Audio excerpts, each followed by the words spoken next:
the fire and dream of the soft look your eyes had once, and loved the sorrows of your changing face. They draw straight lines.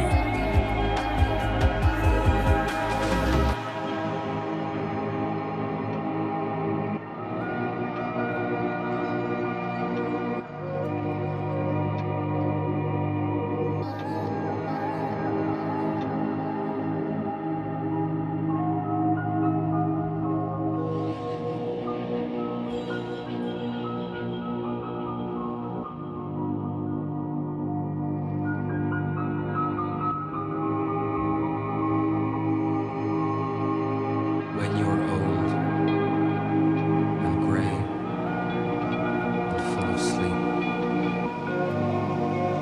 and nodding by the fire,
Alright, let's hope this works.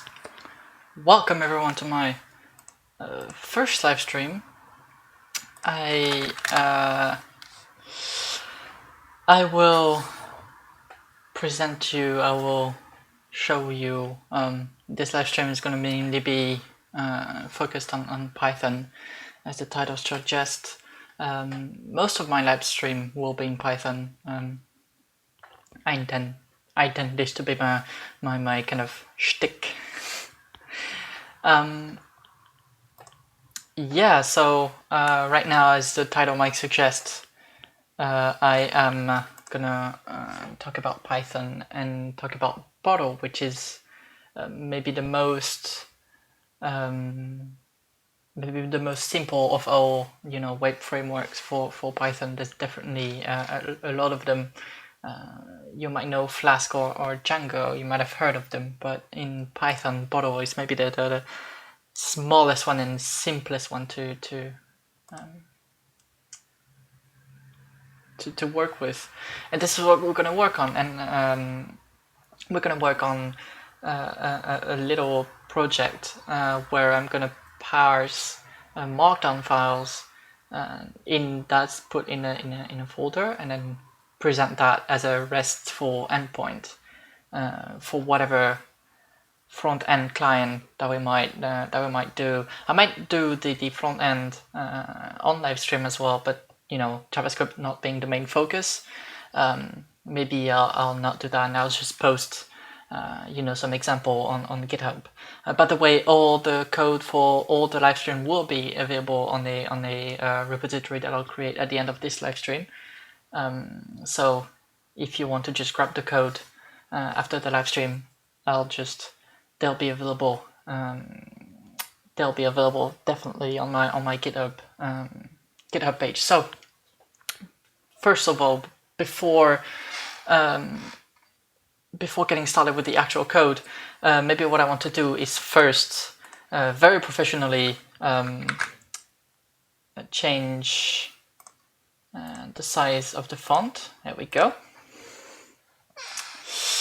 Then I want to talk about pipenv, because pipenv, I don't know, whatever. Pipenv is a Python tool to manage your dependencies. It's kind of like npm in JavaScript, but this is in Python here. I'm going to talk about others because there are several tools that kind of do the same thing. They have different pros and cons, but you can just install it with pips, like pip install pipenv. That's about the easiest if you don't have it already. I'm assuming that you already have a Python install going for you. That's beyond the scope of this live stream here, but for the most part, can you hear me all right? Because I've done a test live stream. It's supposed to be good now. The levels are showing green, even in the red right now. Redlining is never a good thing, but if you can hear me all right, all three of you in the chat. Yeah, let's get started. So like pipenv, basically pipenv works with Python virtual environments, which are isolated, isolated environments where the dependencies you install won't be installed in the main Python installation. Because if you use pip install whatever here, you'll install pipenv on your main system. You install the dependencies on your main system, and it becomes kind of hard to like juggle with all the dependencies that you might want to use for your different projects. So virtualenv exists. You can create with virtualenv. You can install that and you can use that directly. But this is kind of like a big overhead over the over everything that you have to do. There's a lot of commands you have to do. You have to activate the virtualenv, make sure you are in it every time and all that. So pipenv just does that for you. Pipenv, you just use Python 3, which will use whatever version of Python 3 is available. As you can see on my bar here, I have Python 3.7, so I'm just going to use that. So here we're going to create the pipenv virtualenv. So pipenv is going to create the virtual environment here, and then we're going to be able to pipenv install bottle, and it's going to add it to a pip file, and it's going to add a log file, which is a bit you don't need to understand it, but it's basically to be able to have the exact same versions of every dependencies every time, so that you can be sure that whatever when you ship, or when someone else downloads the code and creates a virtual environment, they're also going to get the same dependencies with the same version. So there might be some some differences between the versions that might run the code differently. So there we go. We have this pponv interpreter right now with the bottle as a dependency installed, and with Visual Studio Code, I'm using Visual Studio Code here, and I'm using the Microsoft's Python extension here. You can install that, and what it does is gonna detect that there's a pip file in the environment, in the folder, and it's gonna select that environment directly. So let's just do reload window. And then the next time it runs, it's going to detect it, and there we go. On the lower right, on the lower left, we can see that the pponv has been selected, and we can. There we go. The autocompletion shows that Podo has been imported. So the first thing we do is, of course, we import Podo. So we're gonna import. We can import the first thing about Podo is the concept of roots. Roots are basically they're decorator, which means that they take the decorate functions.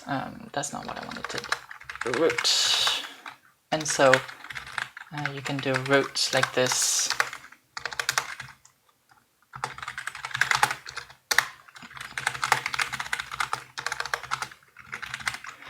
There we go. You do something like that, and basically what it does is this. It basically says that this function here gets called every time somebody requests this path, which is the root here. It's a Python decorator, which means technically it's a function that takes in a function and then returns that same function, but kind of alters, like kind of wraps code around that function. So it's definitely something that you want to learn about it, to look at in Python, and I'm gonna do more work on that. I'm kind of almost hitting the ground running with this first live stream, as I want to kind of like test things, see how everything goes and all that. I'm gonna go and do live streams about more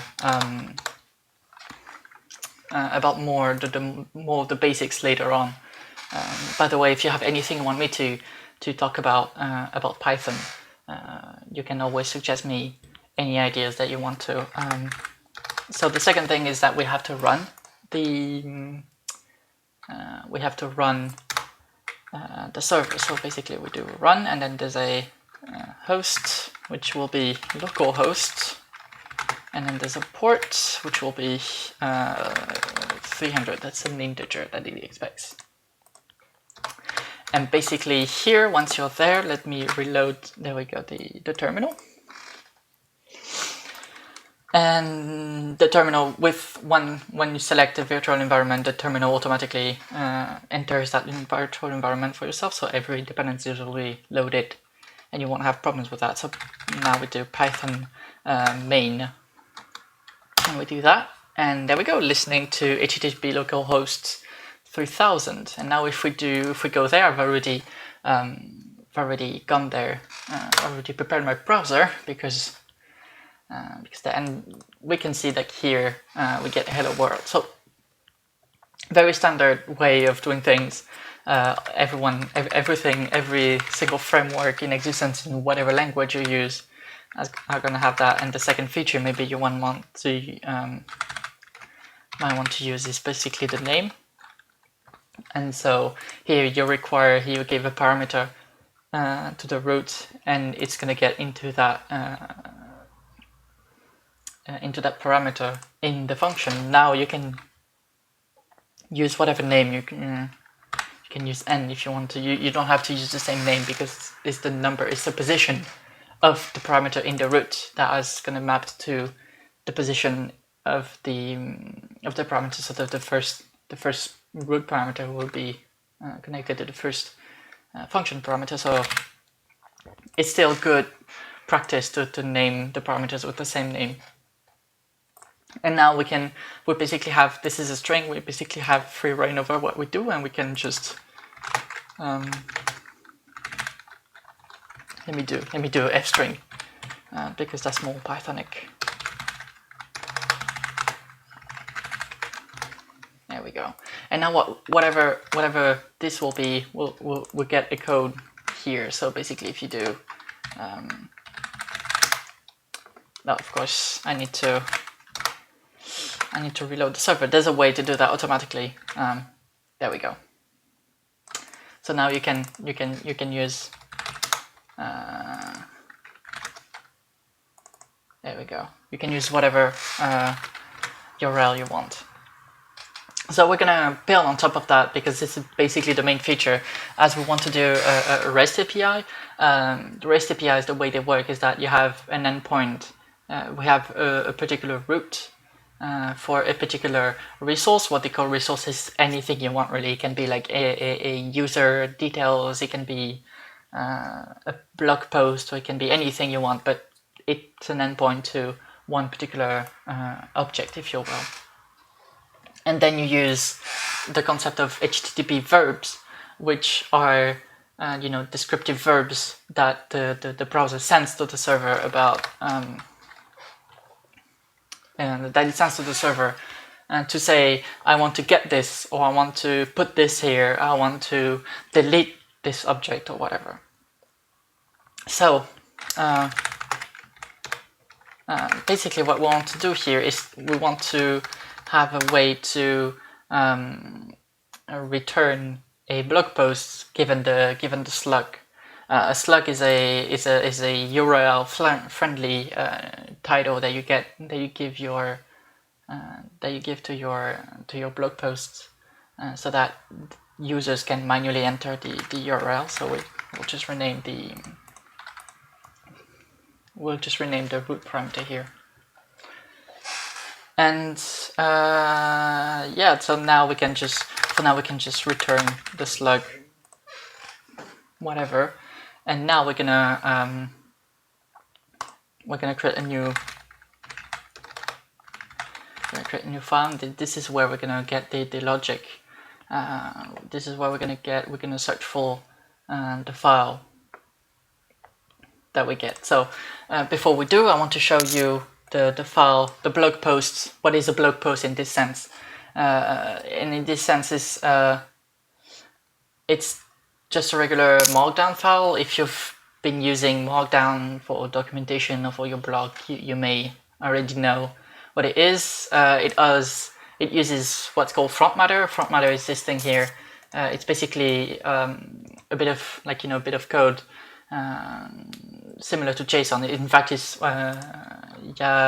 YAML for YAML in markup language or yet another markup language, depending on who you talk to, which basically gives metadata to your blog post. And here I'm using it to send it to the client.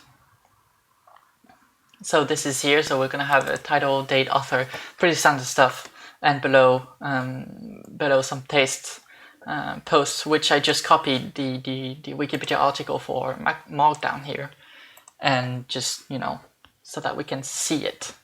I mean, we can't see that we won't be able to really see the formatting itself because it's not the role of the server in this case to format the client and then present it to the browser, because this is intended as a way for web applications or even desktop applications to fetch this data and retrieve it and then show it however they want it.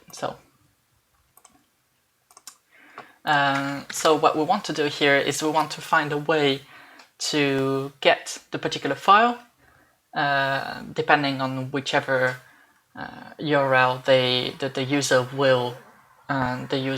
will access. So this is why we have this slug, and basically we'll map the slug to the file name in this blog folder here. So nice Python trick. If you want to get the current path of the source file, you can't really do like dir as in JavaScript. You have to kind of like go around it. So we're gonna import the OS module from Python, and then we're gonna do current dir is equal to os dot dir name, os dot path. I think it's maybe it's path. There we go. File. So basically, what this part here does is it gets the absolute path of the file name of the file, of whatever is whatever its input is, and here the input is the file, the path name of the source file. So here it gets the absolute path, and here it gets the directory name that includes the source file. So basically we get the directory in which the source file is. And so now we can want to get the blogs directory. So we'll just do os.path.join, and then we'll join the current directory with blog. And we're going to use the slug as the file name. So we're going to look up the file name, and then if we can't find it, we'll simply return a 404. So now we do blog, and then we do another f string slug.empty. So it's not the blogs here, it's the post, blog post file. And now we're gonna import another library that I've researched, that I've searched quickly, and which will make us be able to read this this front matter and the dependencies called front matter. The module is called front matter as well, because it reads the front matter and gives us a nice object. So from front to import front matter. For some reason, VS Code can't really import it right. I don't know. You can't find the dependencies, but it still works. I've tested it earlier today, and it still works. So don't let that put you off. It says an unresolved import here. And so we're gonna just gonna use it. So we're gonna do front matter is equal to front matter.read file, and then we're gonna pass blog post file here. We're gonna pass the file itself, and now what it does, it returns a dictionary which contains the body of the file, which is basically the rest of the content, and an attribute and an attributes directory as well, which is this. It might return something else, but we don't need it and we don't care about that. So let's do that. So now we want to return an object. So what we're going to do is we're going to return the object. Basically, first I'm going to do body is equal to front matter body. I'm going to use get, it's better because it raises. There we go. Body front matter get body, and then attributes front matter get attributes. Oops, that's not what I wanted to do.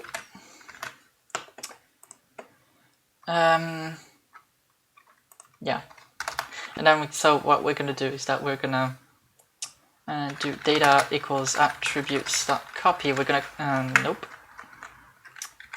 We're going to copy the dictionary into another one, because we're going to mutate this data dictionary, because we're going to add and we're going to modify stuff. And the way you modify stuff in Python is you call the update function, and the update function expects a dictionary. So you do data.update and then dict. And the first thing we want to do is that we want to add the body. So body is equal body. You also want to add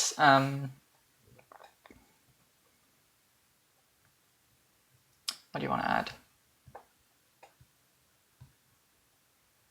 Right, you want to add the no. Yes, you wanna add the date. So the date is special here because what happens is that front matter detects that the date expects a date, and so it transforms by itself. It transforms the date by itself, but we don't really want that. We could have just let it. We could have just like let it be a string and pass it down to the client. But it's actually good in a way because then we can get attributes get dates, and then we can do ISO format, which is this is a date function that will transform into a ISO format string from date time import date dot now, I think. Oh, today.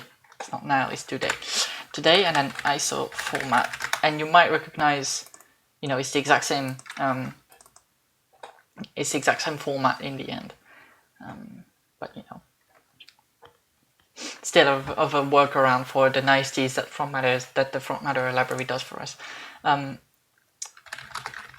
wonder though,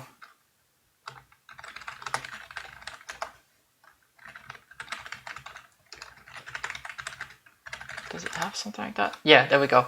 I was expecting more of this format, but it actually makes sense that it only shows this because it's date and doesn't have time information. So you might have seen, especially if you do JavaScript, you might have seen this thrown around because it's the ISO format for datetime, and this is natively supported by pretty much every standard libraries of every language. So you can pretty much expect this string and then push it to as a new date, and then it's gonna pass it correctly. So we're gonna use this here. This is what we use here, and the body, the dates.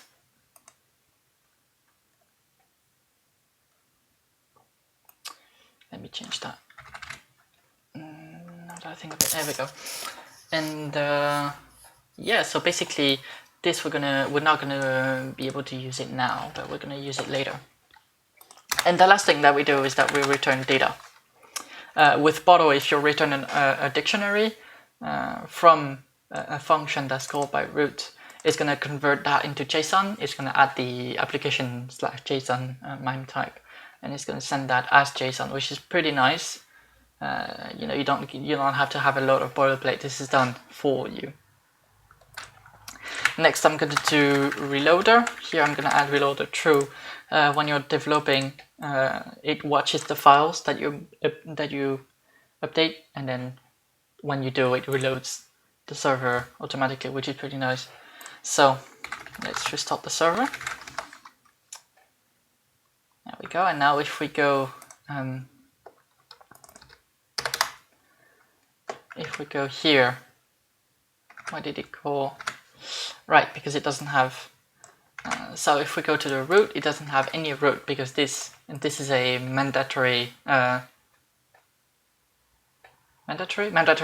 compulsory. Mandatory, I think is that you don't have to put it in. But like this is a required is what I was looking for. Required parameter here, which means if you don't have it, it's not gonna enter that function here. So basically, it returns 404. Which is a default behavior. If you don't have any roots, it's return for everything. But if we do enter a name for that URL, like whatever, if we don't do anything right now, and the user enters a URL that doesn't have a file that corresponds to it, what happens is that Python is going to throw. You can see here. That is throwing something. It's saying attribute error. OS has no dir name. Oh, so that was me. I said it was wrong and I didn't fix it. Path. And I think this is it. Yeah, there we go.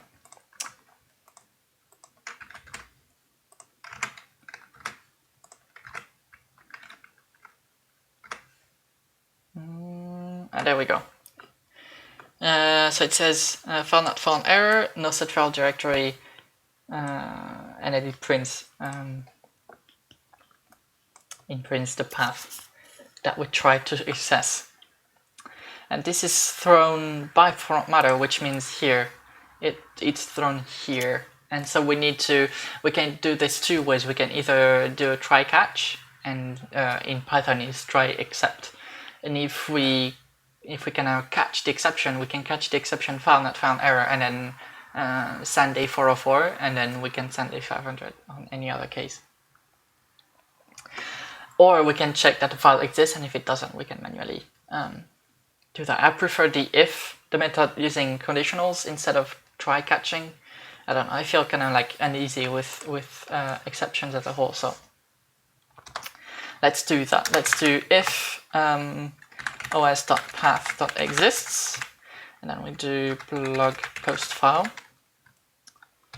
and then we do if not, I want to abort 404 blog post not found. And of course abort is not defined yet because we haven't imported it, so abort here.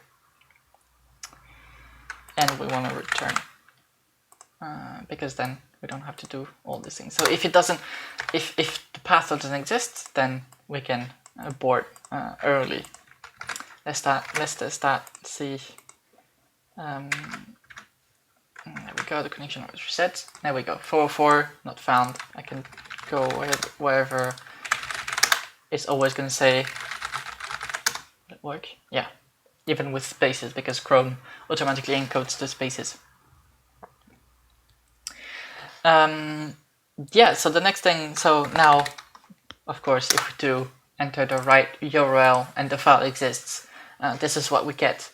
So basically we have everything here. We have the title that we pass from the front matter, date that we manually converted back into a string, and then series, which is something for later, especially in the front end. You might want to connect several posts as part of a series, so that's this here. And then we get the big blob of text here. That's basically the markdown that we're gonna parse and print as part of the client web application. Yeah, now we just we have most of it. This has taken 30 minutes.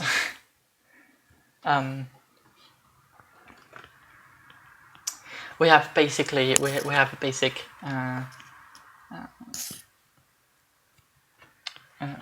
server. So now maybe what we want to do is that we want to move this to we want to move this whole thing as a subroute, maybe like a /API route, because we want to have the main the root of the website be where you want to show the web application itself. So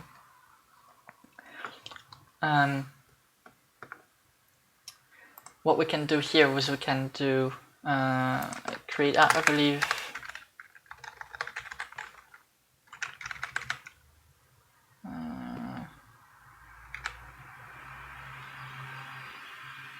Redis call. I'm gonna curl over that Redis call. So we can do API for now. I thought I had seen a way to like create a app object and then use that. So for now we can do /API/slug, and this is what it's gonna do. So now we can reroute to slash. So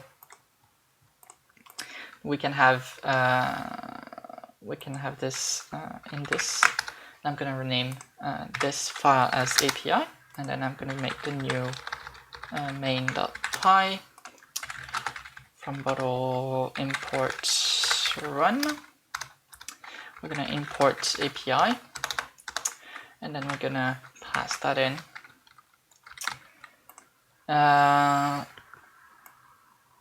So now, basically, what we do is basically now we can restart it, and it should be still loading API.block. There we go.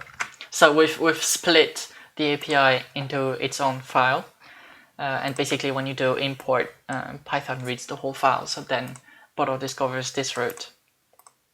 But here we're gonna have a root to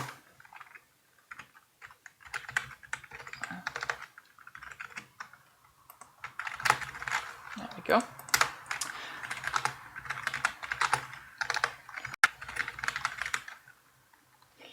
We're gonna have there we go, index whatever. And now what we want to do,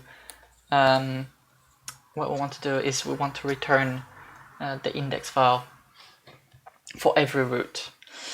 We'll do something more complex later on, but for now we want every path, every root that every URL that the root every URL that the browser requests will land on this, except for the API folder, of course. So we'll just import static. There we go, static file. Static file basically sends a static file over.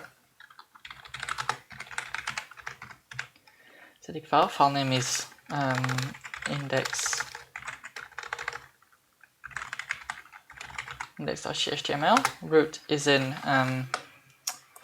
so let's do the same thing as before. Import os.path. Your name os.path.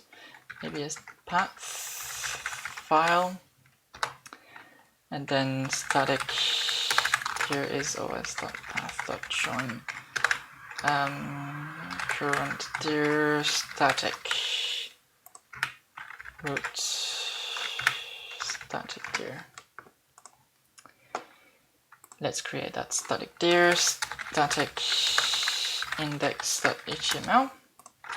I do basically, there we go, device width, etc, etc. And now we're just gonna see if this works. Hello world. So now if we look here and then we go back to index, right, so the problem here is, I was thinking about that while I was waiting for the server to reload.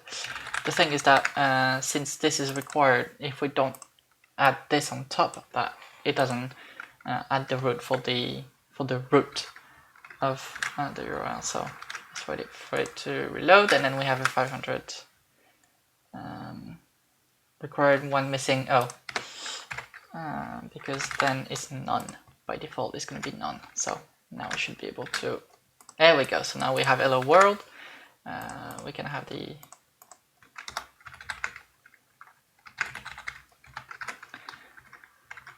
yep, there we go.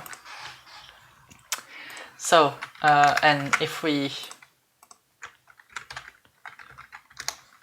there we go, every path, every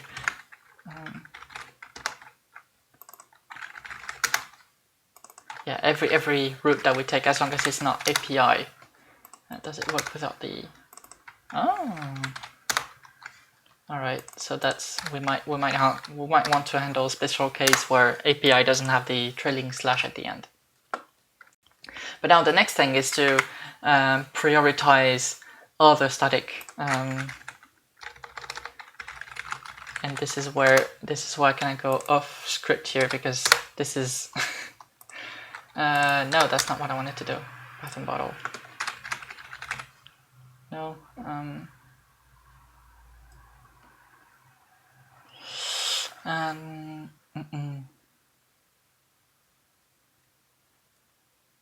Deployment, request routing, simple template. So you can do this as in Boto. There's also like a simple template API where you can have, you know, the double braces notation here like this. You can add server-side templating if you want to, but that's not what we're doing here. Why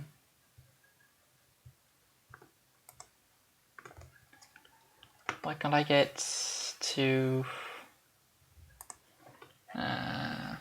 file objects. There we go.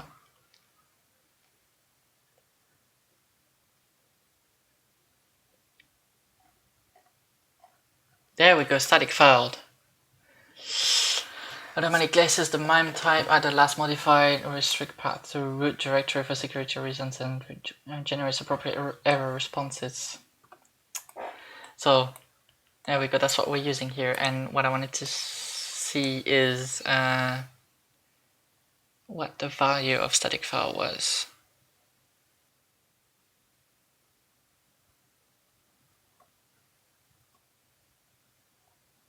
So I guess we would have to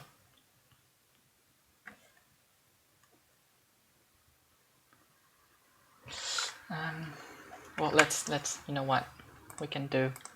We can figure it out on our own. I'm going to return a red file, and then I keep shift entering instead of control entering, and then we do print repr red file. This is the equivalent of console logging, by the way, in JavaScript, and then do return red file. There we go. And now we can do that.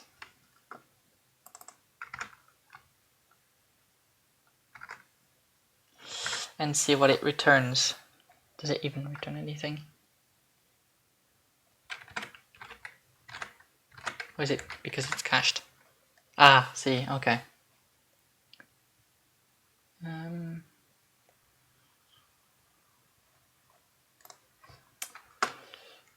What if I hit something that doesn't exist? This is part of the fun. Guesstimating. Yeah, but I don't think it does anything though. I don't think it prints anything. Let me hardcode reload.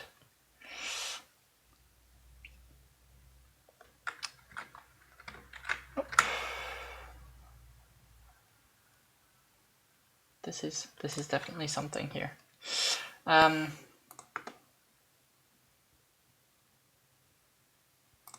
go to debug. There we go. Python current file. Oh yes, sorry. There we go, and then restart again. And then we're gonna reload. Yes, see, it doesn't. That is very weird indeed.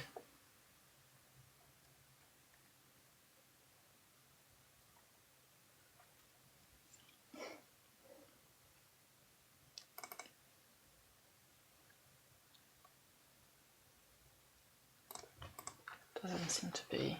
Maybe it's because the reloader. Maybe the reloader has a bug. Connection refuse. Oh, that because I need to do this. There we go. Ah, the reloader had a problem. So content type args. Content type text. Oh, okay. So this is the string representation. And so that's what was being printed. So, okay. Status code. So I guess if we do status code, if we check by status code, we can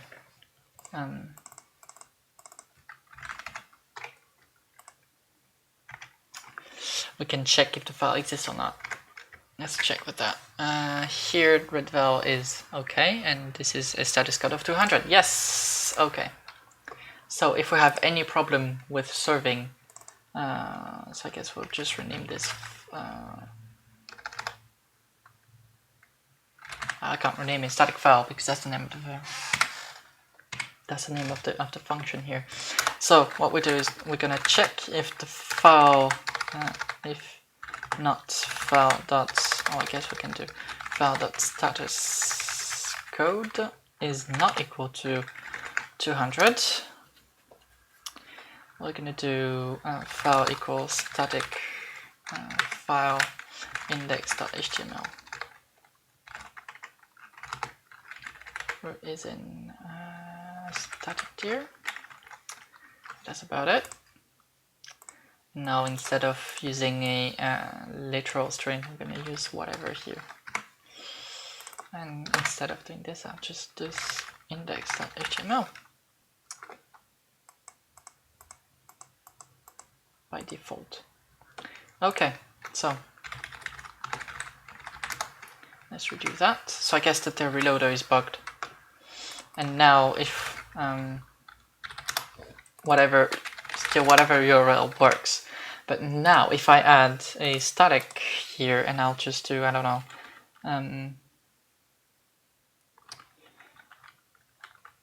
so many possibilities. I'll do blog.md as well.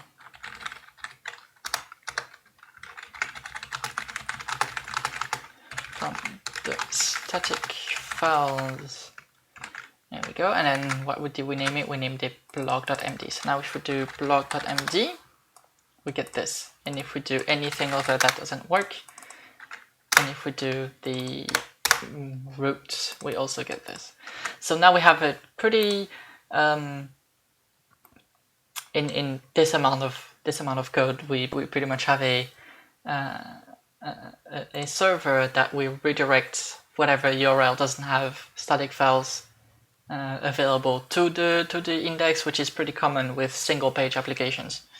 And since this is what we're going to do, this is good.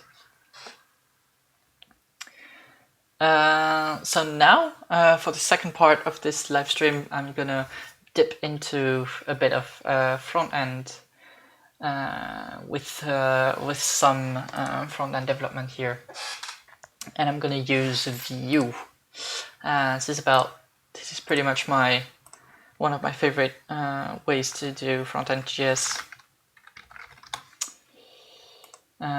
If you don't know what Vue is your standard run-of-the-mill JavaScript framework, and I'm gonna quickly walk you through it. So we're not gonna have any kind of like magic build step, whatever. We can just get started with the script version here that we're gonna paste in the script.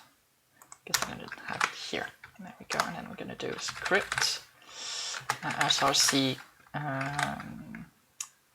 .js, and then we're going to have type module. No, I guess this is too. This is JavaScript. That's a bit too complicated, I guess. So we're going to stay in regular script. And so what we're going to do here is we're going to have little, instead I'm going to do div id app.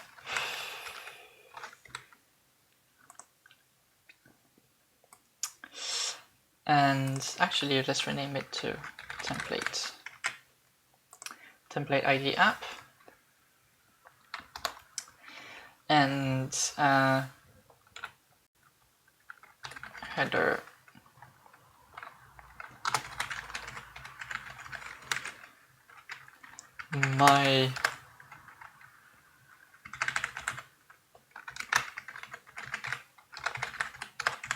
my REST-powered API blog, whatever. I'm very good with names.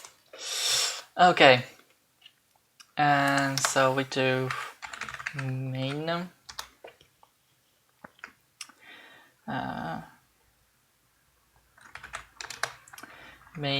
we can do h1 the text title, h2 the text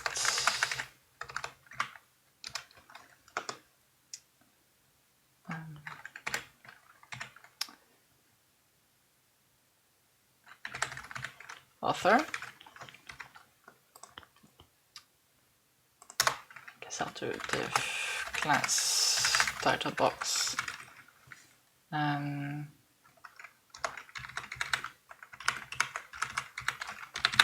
There we go. This is making basically I'm creating the template that Vue is gonna tap into. class title box, and then I'll just do div class main and just be the HTML here is equal to body, HTML body. There we go. And so now we're going to create this app.js, and then we're going to get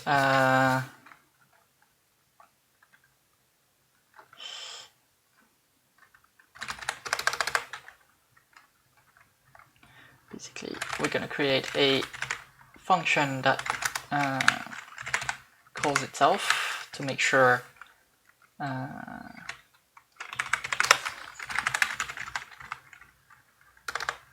adds event listener. There we go. Already. I think this is a loaded. Yep, load. There we go. Function events. There we go. And so what we can do is that we can get a const app is equal to new window.view.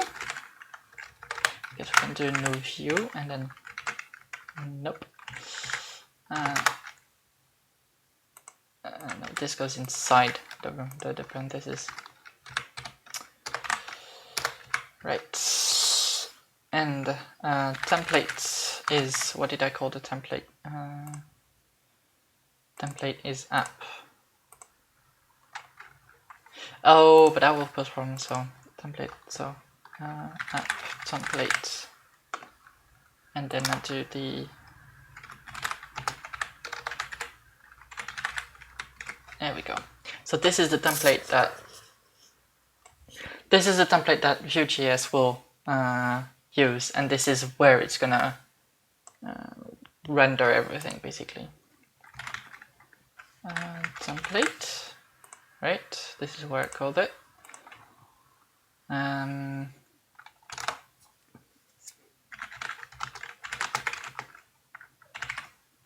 So title is title, author is author, HTML body is test. Basically, before I try and app.mount app. There we go. So basically, Vue, cannot find in Vue because I don't have the it doesn't know what Vue is. So maybe it's going to be better for us to just use window.view unless it still tells me.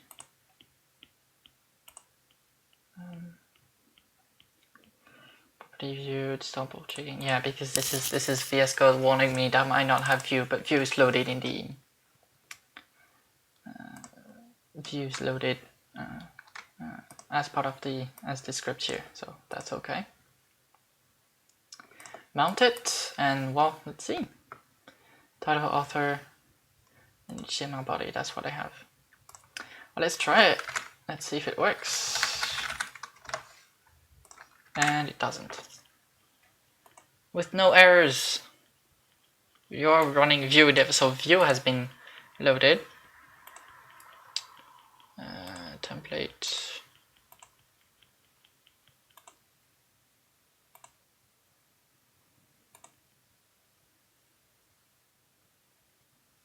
Download the Vue. Oh, the Vue DevTools. So if you use Vue, you can have this. Can I get a link to the? There we go.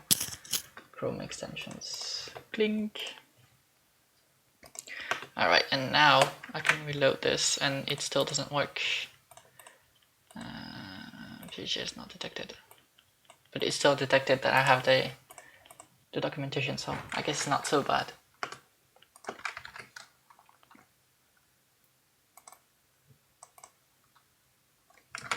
Or the problem is that I don't know how to use the template thing.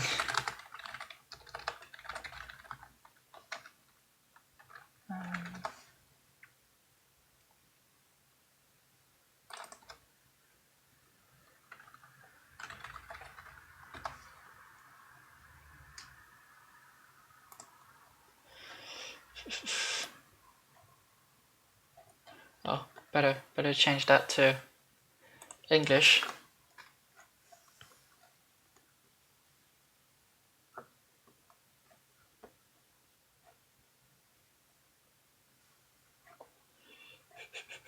Using JavaScript with corrections. Yeah, but this is the template syntax.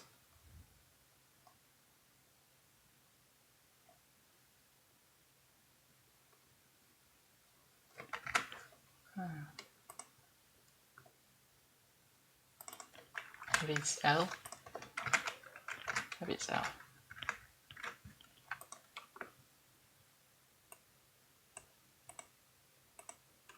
What time is it? Oh, I said this live stream was gonna end at.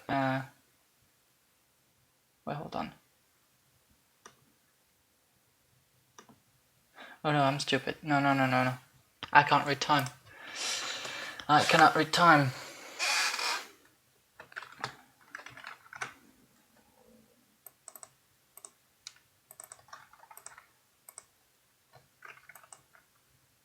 Oh, you know what it is? Because I have to. No. So.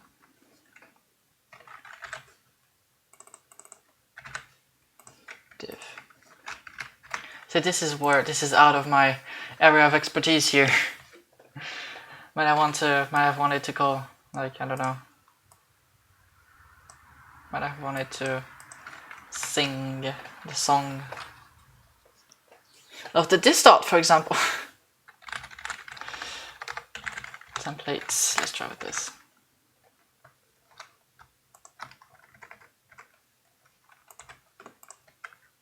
I'm pretty sure this will work because this is standard practice. There we go, MyRes Power plug. Something like that. I don't need to have the IDE add template here.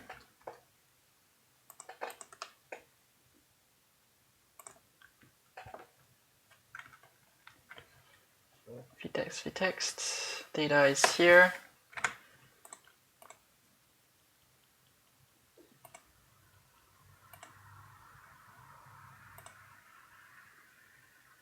Oh, that's because that's the reason.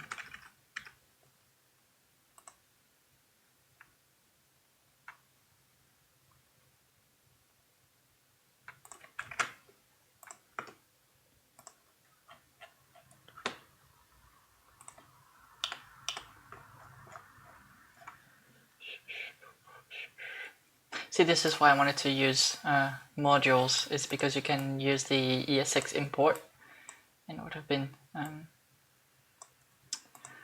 much easier to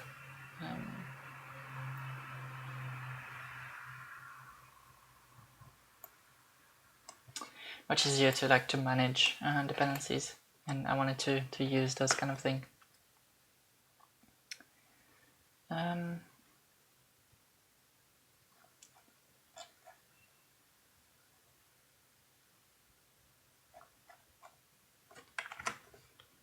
It doesn't have any problem.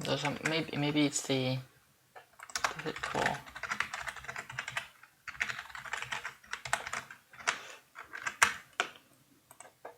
It doesn't call.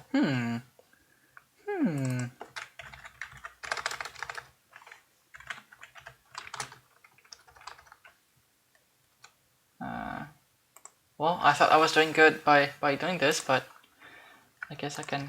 What if I just don't do this at all? Ah, nice. So now I kind of want to try putting this back in the main here, but replacing templates ID at templates. There we go. And instead I do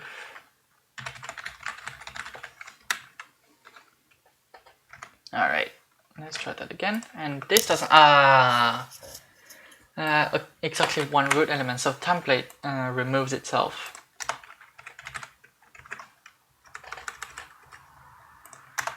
That's why I thought this was the problem, but it's not the problem. The problem is this unexpected token.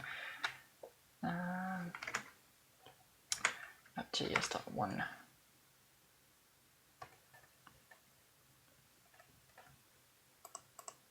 Constant new view.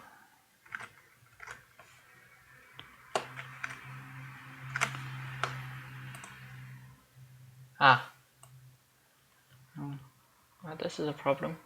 Oh, because it didn't reload fast enough, right? Yeah. Okay. So this works. Yeah.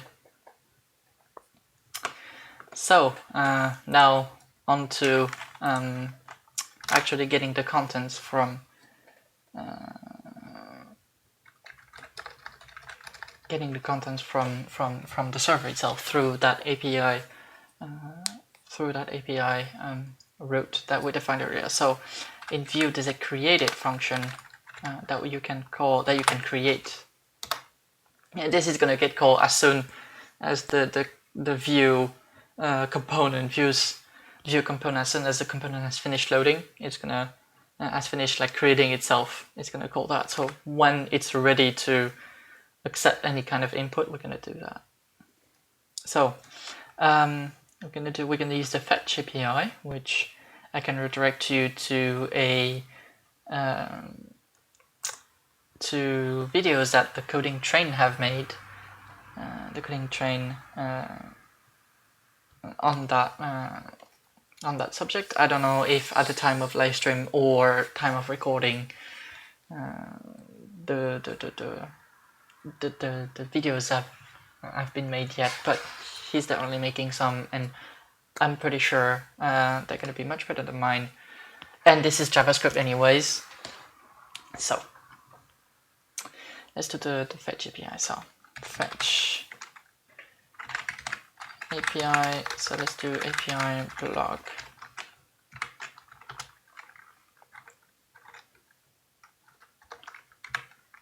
Right, and then, oops.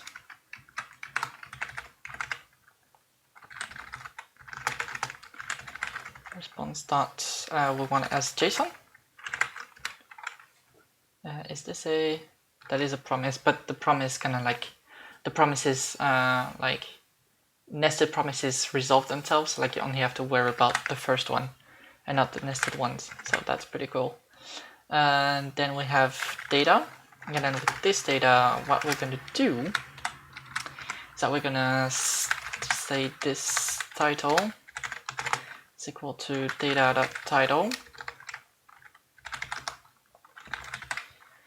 This dot body, this dot author, sorry, is equal to data.author.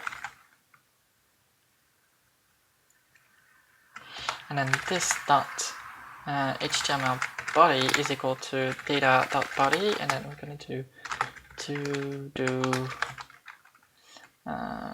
parse markdown. There we go. Add a semicolon because I like them.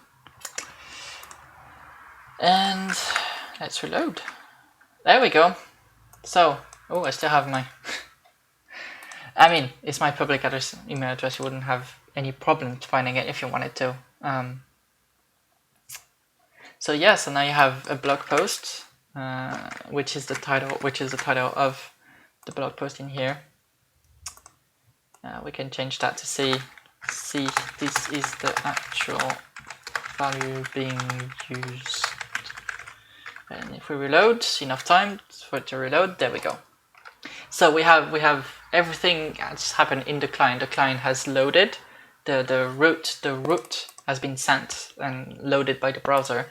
And this here has been sent by the loader, by the server into the client. So this is what we get. And then the browser loaded Vue.js and then loaded app.js, which triggered this, and then this called, and this part here called this API blog with the fetch API, and then we got this back. So now the rest would be to actually have better add fonts and other things like that to make it better. I'm pretty sure I'm gonna work more on that behind closed doors, and I'm gonna have more to. I'm gonna post the results at the end of this live stream, which is actually right now, because I have to. I do have to go somewhere, and I'm not really used to this whole live stream thing yet. I'm kind of exhausted, to be honest. After 1 hour of talking and not drinking even once. I will work more on Bottle and on this. So, as I said, I will put the code available for everyone on the GitHub. There will be an edited version of this live stream, as a maybe like 20 minutes, 2 minutes cut version of this live stream, which will have the link to the GitHub repo in the description. And yeah, that's it for me. I hope you liked it. I hope you've been able to bear with me as I find my marks online and offline. I've always wanted to do Python, to do things in Python and live streams and videos in Python. Have some kind of like the same vein as Dan from the Coding Terrain, which pretty much is like the main inspiration for this whole thing. I wanted to have like something like that, but for Python, because I seriously believe that Python is deserving of as much love as Dan and the whole Coding Terrain community and the whole the whole JavaScript community as a whole as well. So I hope you did learn something. I hope you'll come back for more, because I'm pretty excited about doing more of this. And well, I'll see you next time, I guess. Thank you for joining this live stream. Bye.